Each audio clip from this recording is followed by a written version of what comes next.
When you think about businesses that are selling through the roof, like Skims or Allbirds, sure, you think about a great product, a cool brand, and great marketing. But an often overlooked secret is actually the businesses behind the business, making selling and for shoppers buying simple. For millions of businesses, that business is Shopify. It's home of Shop Pay, the #1 checkout in the world. You can use it to boost conversions up to 50%, meaning way less carts going abandoned and way more sales going through to checkout. Upgrade your business and get the same checkout Allbirds uses. Sign up for your $1 per month trial period at shopify.com/income, all lowercase. Go to shopify.com/income to upgrade your selling today. Shopify.com/income. Lowe's knows how to help you get the most out of your store run. That's why members save more with My Lowe's Rewards. Earn points towards My Lowe's money on eligible purchases. Get access to member-only deals and free member gifts. Plus, unlock free standard shipping when you reach Silver Key status. So what are you waiting for? Join for free today. Lowe's. We help. You save. Loyalty program subject to terms and conditions. Details at lowes.com/terms. Subject to change. This content may not be suitable for all audiences. Listener discretion advised. I let out a quiet gasp, and he heard it.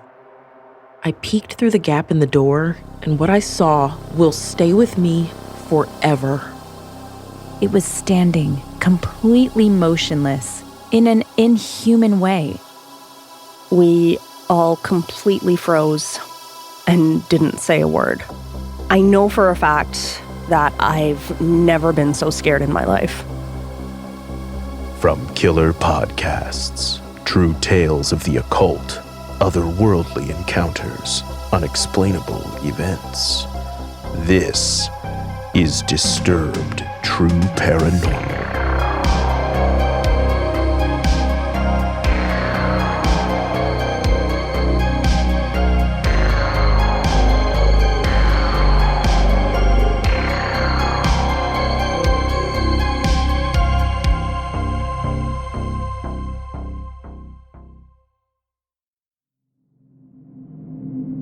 Hello, and welcome to our first episode of True Paranormal, a brand new edition of Disturbed. Here, we focus on the point where reality breaks. When you see something you can't explain, you're stalked by a creature that can't be seen. When nothing makes sense, yet is frighteningly real. This week, we're bringing you 5 stories from Reddit and beyond. So sit back, listen closely, and dive into the horror. First, a story narrated by Jhas Williams from Reddit user ChanceGrand7128. Never go into the middle room.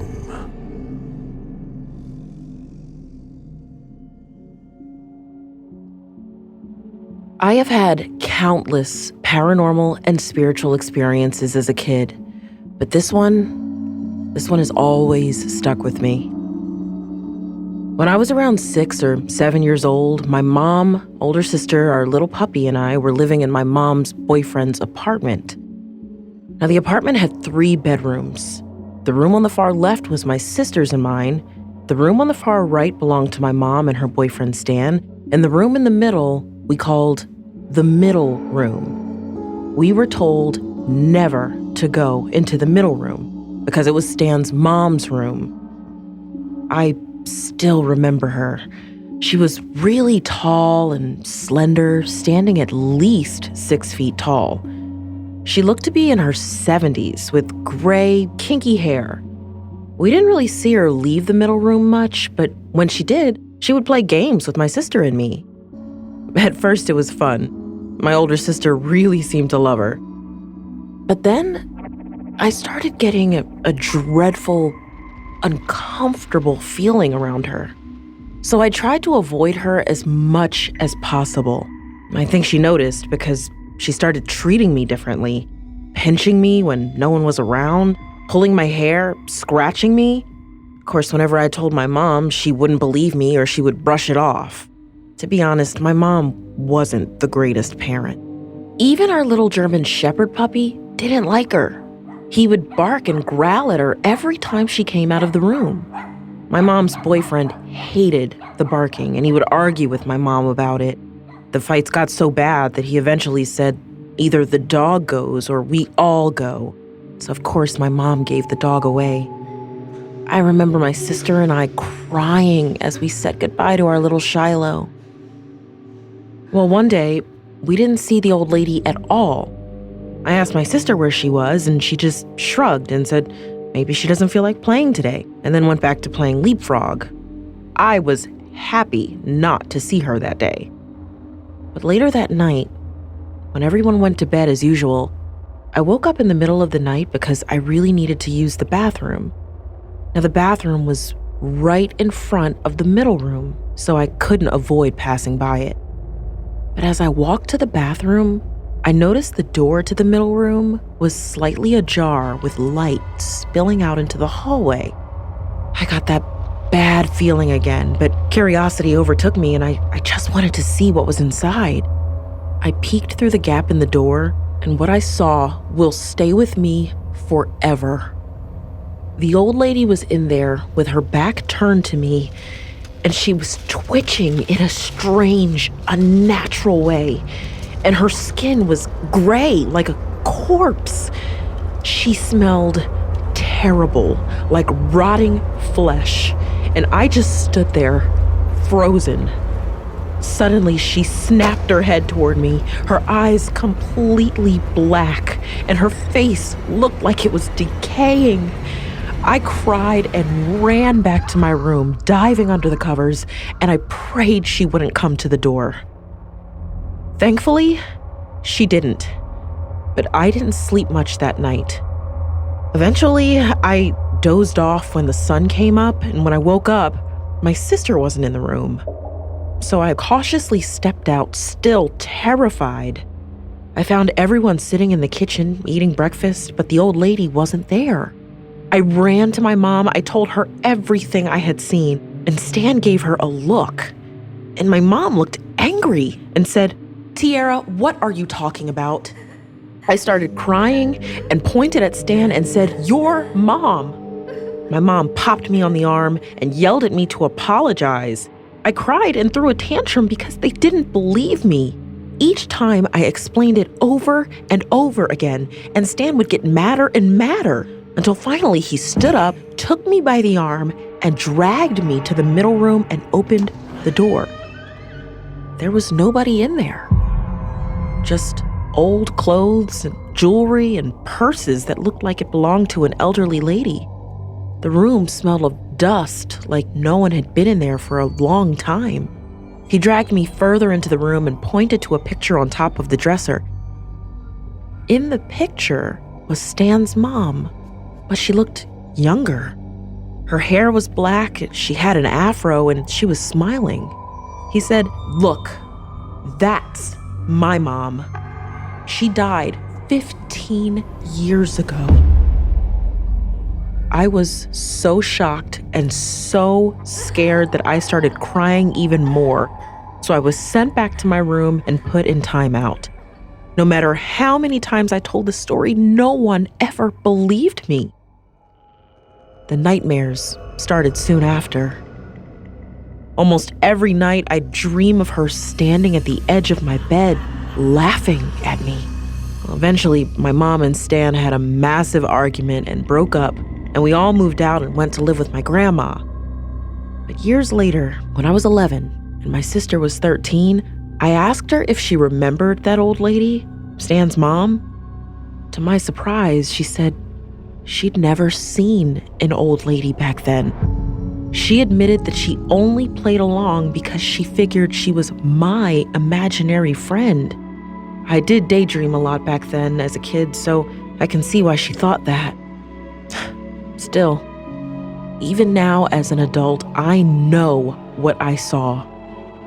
And to this day, no one believes me.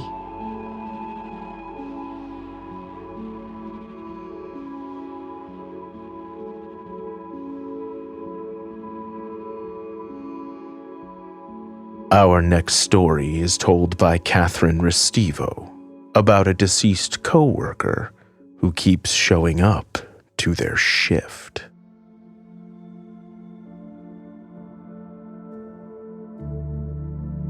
I'm a night shift registered nurse. We recently had a coworker pass away, tragically, but I'm newer to the hospital and only knew of him by sight because he transported patients and was always in and out of all the departments. I didn't even know his name. Sunday evening, someone mentioned his passing, and when I asked for a description, I knew exactly who it was. He had a very distinct look, walk, and air about him. I had a fleeting thought of how sad that news was, but I didn't know him, so I soon got busy with work and never thought of it again. The next morning, when my shift was done, I took the employee elevator to the ground floor to an area mainly used by staff members. As I exited the elevator to head right down the hall, I saw the guy who I thought had died to my left, just a few feet away. I glanced at him and thought, oh, good, he's not the one everyone was describing. Must have been someone else. Then I headed the other direction and went home. That night, back at work, people were again discussing him, and I finally asked if anyone had a picture of him. One of my coworkers pulled up his Facebook account, and my stomach sank. It was in fact the guy I saw in the hall. 100%, not a single doubt. I blurted out, I saw him this morning when I got off the elevator. My coworker said, yeah, that sounds about right for this place. He didn't seem surprised at all, but I'm shook. I can't reconcile this. I know who I saw without any doubt, but I also can't believe I saw a ghost. My hospital is old and known for excellent employee retention, so I asked several of the longtime employees if there was anyone else who works in his department that looks like him. They all said that there is no one else who looks like this man. I'm baffled. Why me? Why him? And why can't I accept the possibility that I did see him? I'm fascinated by this type of stuff, but I've certainly never encountered anything paranormal or remotely this bizarre. I can't talk about it at work because it sounds insane. I guess I just needed to get this off my chest.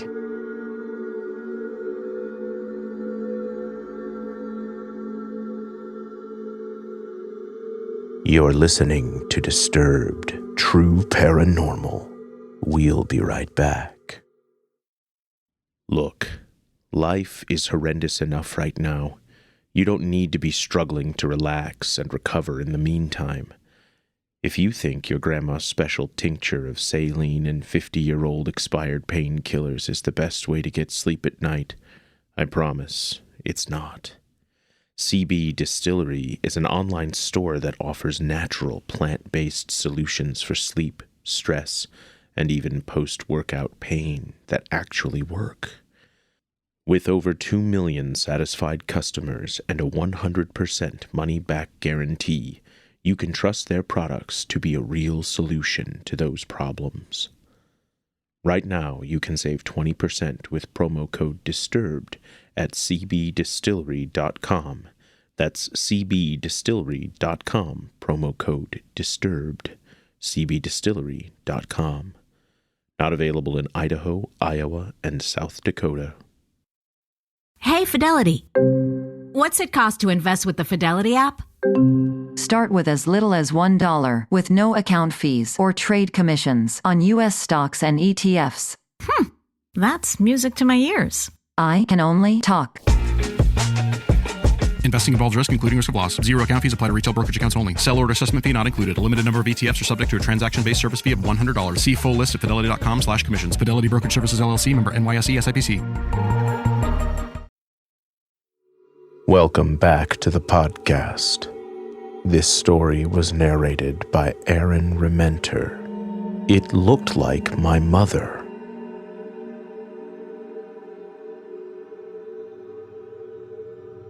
This happened to me 15 years ago, and it still truly terrifies me.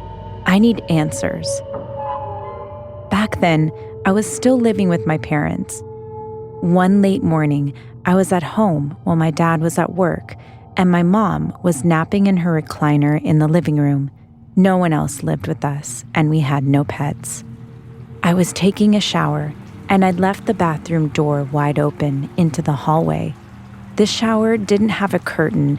Instead, there were 3 tall one-way mirrors that would slide together on a track toward the end of the tub.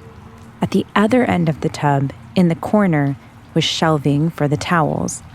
Right in front of the shelving on the neighboring wall was the bathroom door. I opened the shower doors and leaned out, about to reach for a towel, when I saw it. Maybe 4 feet from me, just inside the bathroom door, facing directly towards me. It looked exactly like my mother. I don't recall what it was wearing because it didn't get my attention at all. What did get my attention was that it was standing completely motionless in an inhuman way.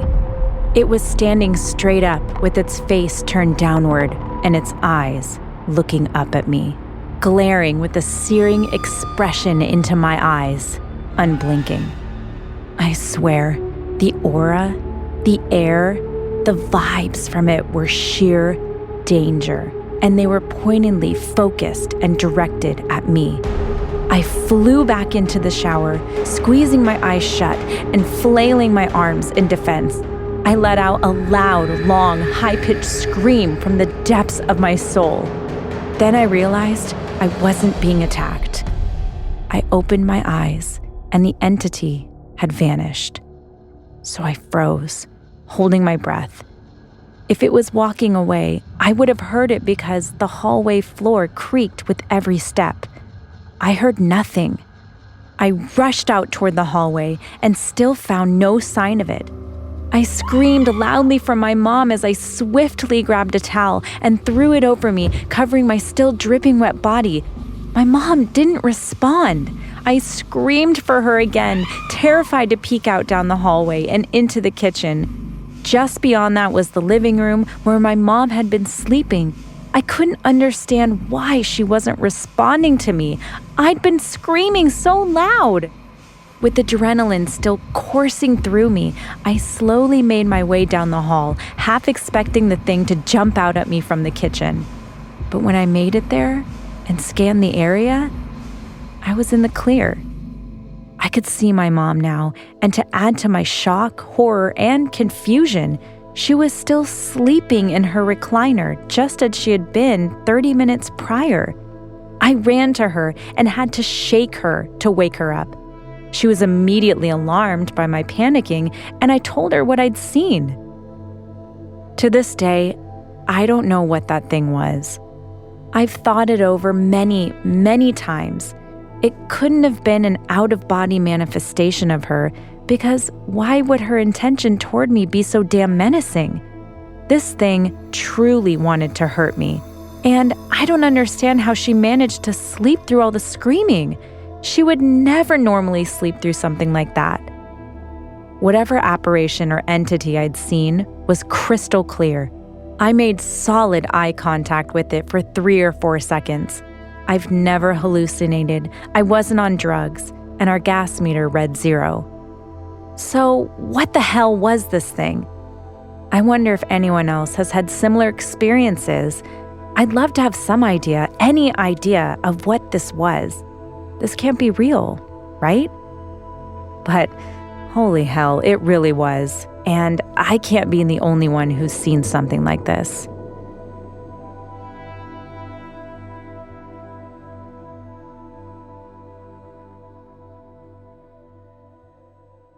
This next story comes from Reddit user NoIndependent9914 and is narrated by Kat Carter. If it still needs to be said, don't explore an abandoned house in the dead of night.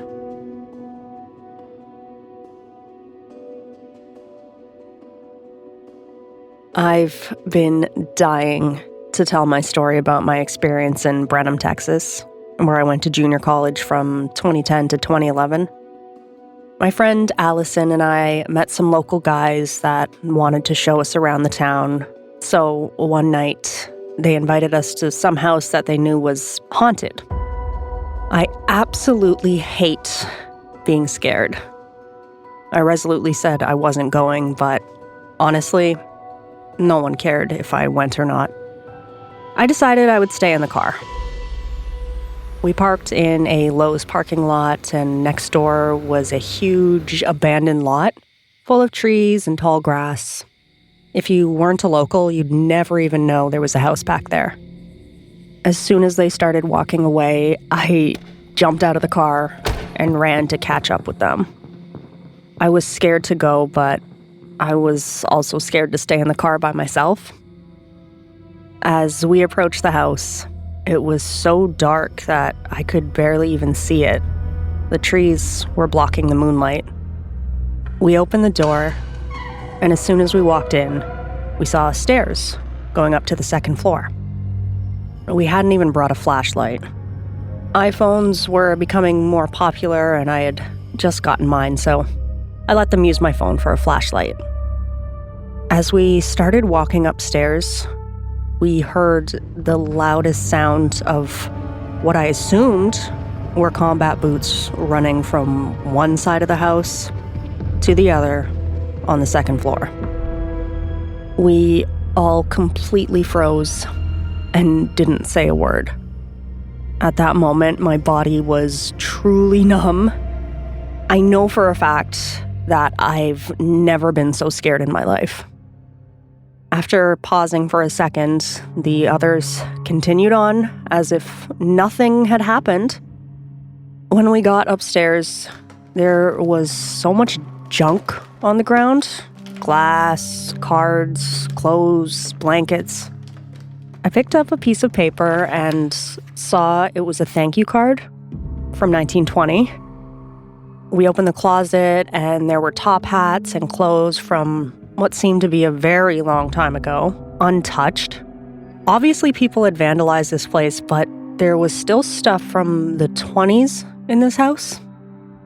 The second floor was one big room instead of multiple rooms.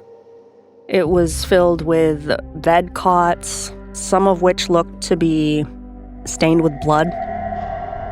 Just as we were about to start heading downstairs, my phone completely glitched out, leaving us in pitch blackness. I tried rebooting my phone, but it just had the loading screen and wouldn't actually turn back on. Allison and I had just gone to the store earlier that day to buy her a new camera, and luckily she had it with her. We decided to just keep taking pictures to let the flash guide us back downstairs. As we were trying to keep flashing the camera, it started glitching too and saying lens error. When the camera finally turned back on, it started flashing uncontrollably. We weren't even touching it and it just kept going. My phone finally turned back on. We walked downstairs and, I kid you not, there was a humongous chair with a tall back facing the front door. Obviously, it wasn't there when we walked in just 10 minutes before. I immediately said, "Hey, it's time for us to go." Allison asked if someone could take a picture of her sitting in the chair. I begged her just to get out of there, but she said, "After you take this one picture, we'll leave." So I took the picture, and suddenly, mason jars started flying at us. We started running out of the house, and just as I stepped out the front door, a huge owl swooped down on me. The guy running behind me jumped on my back, and we fell. He was just as scared as I was. Once we got back to the car, I was in such a bad mood. I was so upset that we went to this place, and I was even more mad at myself for not just staying in the car. The local guys finally told us the story about the house. They said it was a veterinarian's office back in the early 1900s, and the guy would also foster children. The second floor was where the children slept on the cots. They said the veterinarian started to go mad and started doing weird experiments on the children and even killing them. I only halfway believe this story, thinking, okay, this is a local hometown story that gets told to all the college kids every year. That is, until I saw the pictures that the camera took. The pictures on that camera literally gave me nightmares for weeks. I had to call my grandparents and have them pray over me because I couldn't sleep at all. The pictures showed kids' faces melting into the walls. It was the scariest shit of my life. I've looked for records on this place, but haven't been able to find one archive or article about it. I've searched high and low for anything about this property. Nothing. I've asked Allison multiple times if she still has those pictures, and she said she thinks they're still on an old laptop somewhere in storage. Honestly, I don't want to see those pictures again anyway. They're nightmare fuel.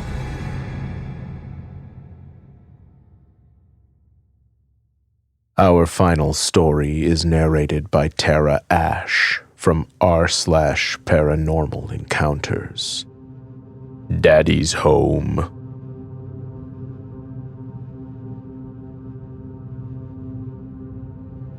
It was a cold, dark evening in November. I was 11 years old and spending the night at my step-cousin's house. I absolutely loved hanging out with her. We always had so much fun together. This was supposed to be just another normal day. My step-cousin Katie was 12 at the time and home alone when I arrived with my backpack. I was excited as we talked and planned fun activities for the next day. A bit of backstory about Katie. Her father had passed away a number of years earlier due to alcohol poisoning. In her bedroom. The same bedroom we were supposed to sleep in that night. At the time, I didn't know that he died in her room. All I'd heard was that it happened somewhere in the house. Her mother was extremely private and never shared details about his death. She almost never talked about him. Katie was devastated for years, and who wouldn't be? Something like that changes a person. I never knew what her father looked like because my uncle had just married her mom that year. By this point, I'd known Katie for about 3 years. Anyway, back to that night. A while after I'd arrived at her house, Katie mentioned she needed to take a quick shower. I didn't think much of it and told her I'd wait in her bedroom. She headed to the bathroom, locked the door, and turned the water on. I was sitting there on her bed when out of nowhere I heard a loud, deliberate knock. It came from her closet. I froze for a second, unsure if I'd imagined it, but then it happened again, louder this time. My heart started racing as I stood up and slowly walked towards the closet. The closer I got, the louder the knocking became. And then standing face to face with the closet door, I felt it. This overwhelming sense of darkness, like the air itself had turned heavy and suffocating. It was terrifying and I couldn't move. The knocking suddenly stopped, but before I could catch my breath, I heard the TV in the living room turning on and off by itself. The house was pitch black except for the light in the hallway. I don't know why, but that made everything feel even more unsettling. My flight or fight instincts kicked in and I ran out of Katie's bedroom into the hallway. When I stopped running, I realized the TV was off again and the living room was completely silent. I could still hear Katie showering in the bathroom, completely oblivious to what was happening. I stood frozen in the hallway, staring into the pitch-black living room. Suddenly, the TV turned on again, its flickering light cutting through the darkness. That's when I saw it. The reflection of her father's face appeared on her baby picture hanging on the wall across from the TV. He looked confused, almost like he didn't understand how he was there. Then he saw me. Our eyes locked. His eyes were pitch black, completely void of life or emotion. I felt an icy chill shoot through me as we stared at each other. It only lasted a few seconds, but it felt like an eternity. Then, just as suddenly as he appeared, the TV turned off and he was gone. I was left standing in the hallway, shaking uncontrollably. My eyes were fixed on her baby picture, which now looked completely normal again. But then, in the corner of the room, I saw him. A man in a black leather jacket standing next to the TV. His back was turned to me. He didn't move. He was just standing there quietly. I let out a quiet gasp and he heard it. Slowly, he began to turn around. I started backing away and he started walking towards me with a twisted, evil grin on his face. His footsteps echoed through the house, heavy and deliberate, like he was a real person. I couldn't look away. He kept smiling, kept staring at me with those black eyes, and I just kept backing up until I reached the bathroom door. I turned around and pounded on the door with all my strength, too terrified to say a word. Katie opened it, shocked at the sight of me. I was shaking so badly I could barely speak, but eventually I managed to choke out, "Your dad is outside." What shocked me even more was her reaction. She wasn't surprised. Terrified, yes, but not surprised. She told me her mom saw him sometimes too. We stayed locked in that bathroom until her mother got home. When we told her what had happened, she believed me without hesitation. She even admitted that she'd seen him a few nights earlier smoking a cigarette on the balcony. She pulled out an old photo album and flipped to a picture of him. I immediately froze. It was him, the man I'd seen. The leather jacket, the short brown hair, the same evil, soulless grin. I wasn't crazy. I wasn't imagining it. I could feel the evil radiating from him when he came at me. He didn't want me there. I wasn't welcome in his home. I will never forget that night, and even now, many years later, talking about it still makes my skin crawl.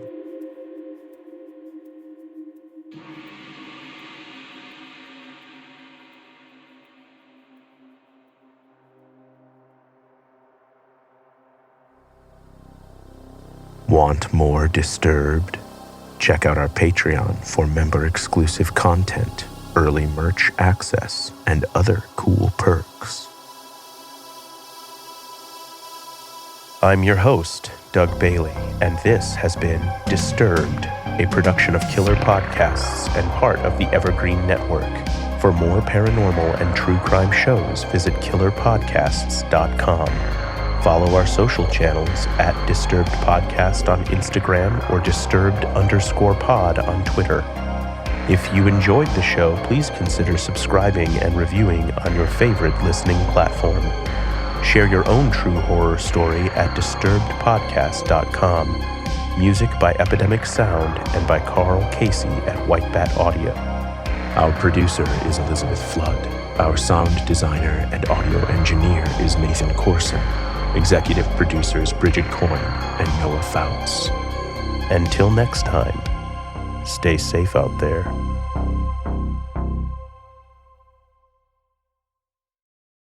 Hello. We have this superb podcast called We Didn't Start the Fire, the only podcast started by Billy Joel. It is the most original, fascinating, and random way to learn the story of the 20th century. Oh, pretty darned random. And we are joined by some pretty incredible guests. I only wrote stuff that I wanted to hear. If it turned out to be a hit, it was pure dumb luck. With me, Katie Puckrick. And me, Tom Fordyce. This is We Didn't Start the Fire, the only podcast started by me, Billy Joel.